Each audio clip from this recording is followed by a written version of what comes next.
Being very entitled and controlling, narcissists have no difficulty stepping all over your personal boundaries. So that's why I put together an extensive video class called This Is Me. It has 25 videos, written documents, guided questions. I'm going to teach you how to have healthy boundaries. There's a link below, and I hope you'll find it to be quite therapeutic.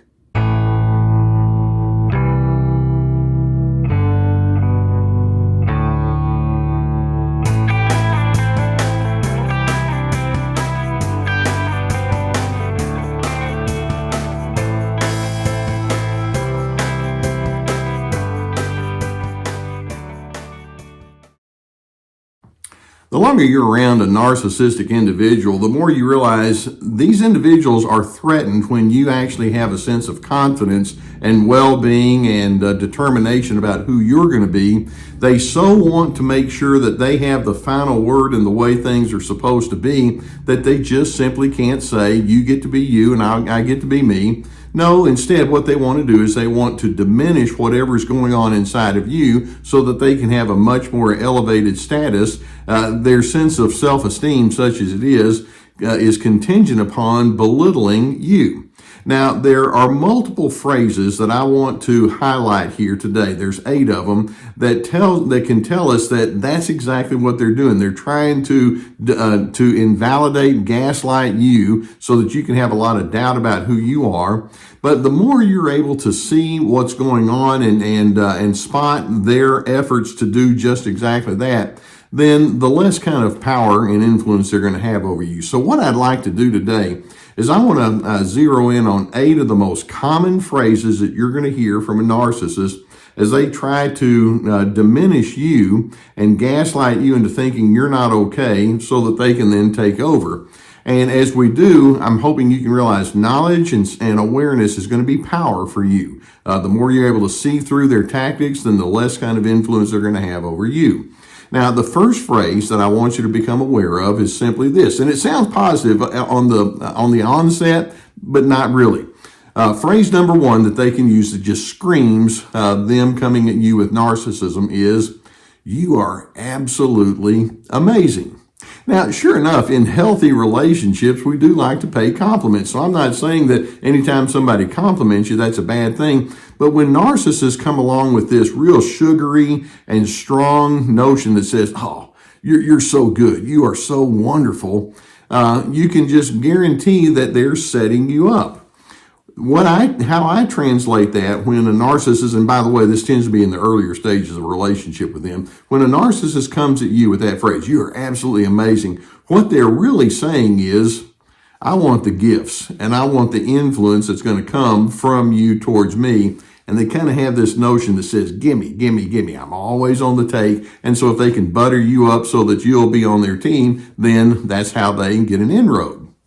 A second very common phrase right alongside with this one is, they may actually say to you something like, you've never had a more loyal supporter than me.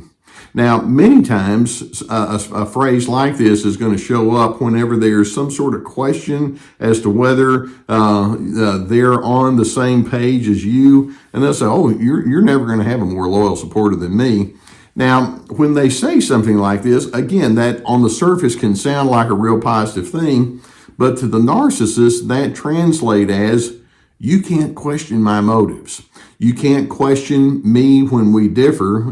Let's just start. Whenever I come toward you, my motives are totally pure, and if you question the purity of my motives, there's something wrong with you, when in fact you and I know that's not the case at all. It's a setup. It's part of their gaslighting.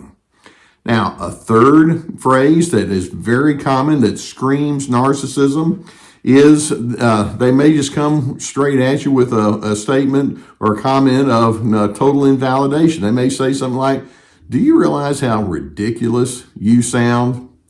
As narcissists become more and more familiar with you, they want to let you know if you have a thought or a preference or an interpretation or an idea or an opinion that doesn't match pitch with them. It's like, well, one of us has to be right and one of us has to be wrong. They can't just say, well, let's learn from each other.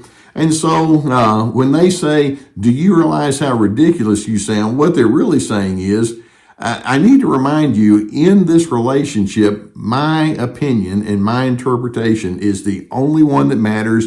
You need to remind yourself of that. Got it?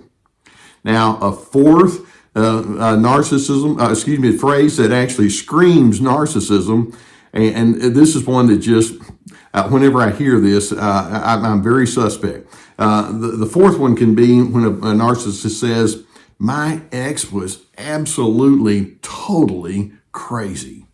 Now, sure enough, there are times when you've had a breakup, whether it's inside of a marriage or a dating relationship or a business partnership or a friendship. When they're looking back, they can say, well, that person was really difficult, and it may very well be the case.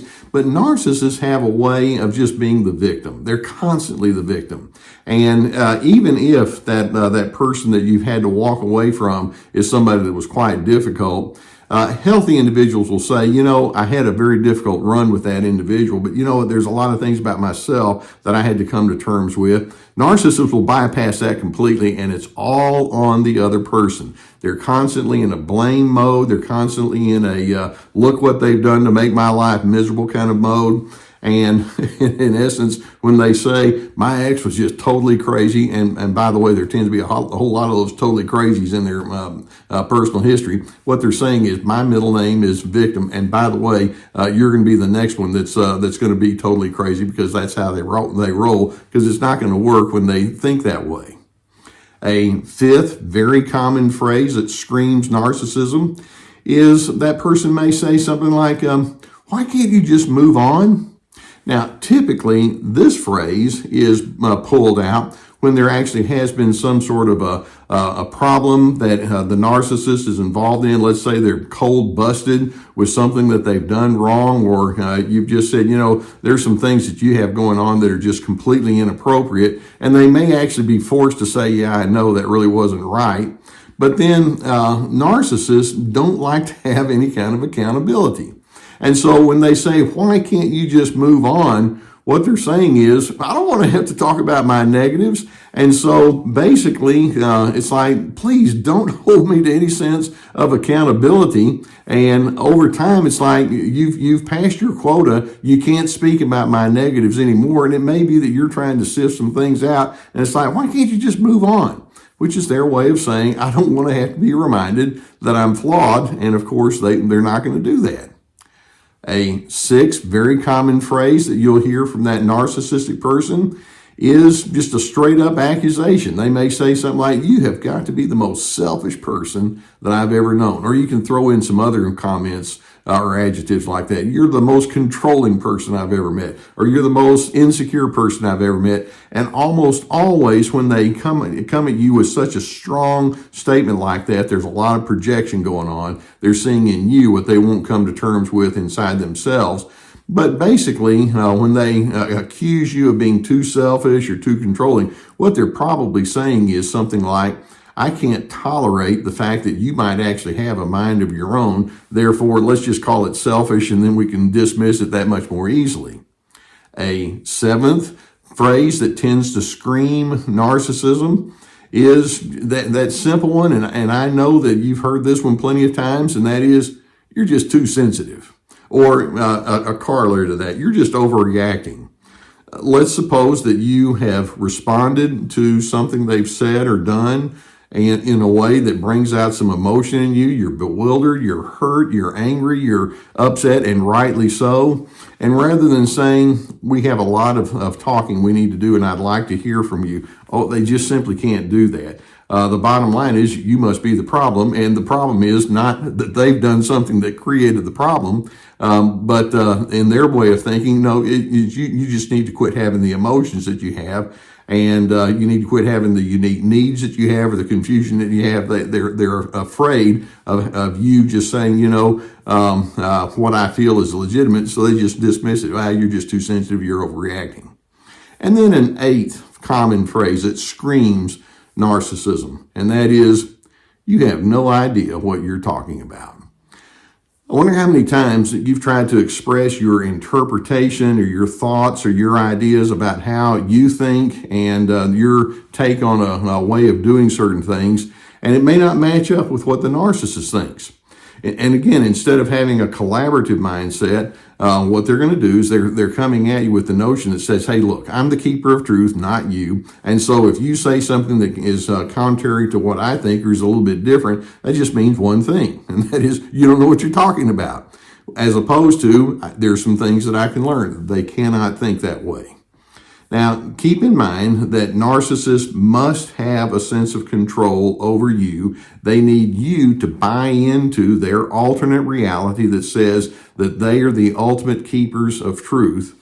But then we have to ask, what's going on here? Why do they approach you with this kind of a mindset that can be so invalidating or so much of a setup to try to make you look foolish?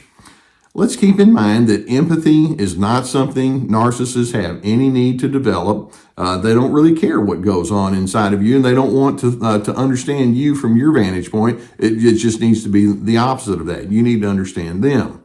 Likewise, their own personal pathology is grounded in having been discounted or feeling like they're on the outside looking in.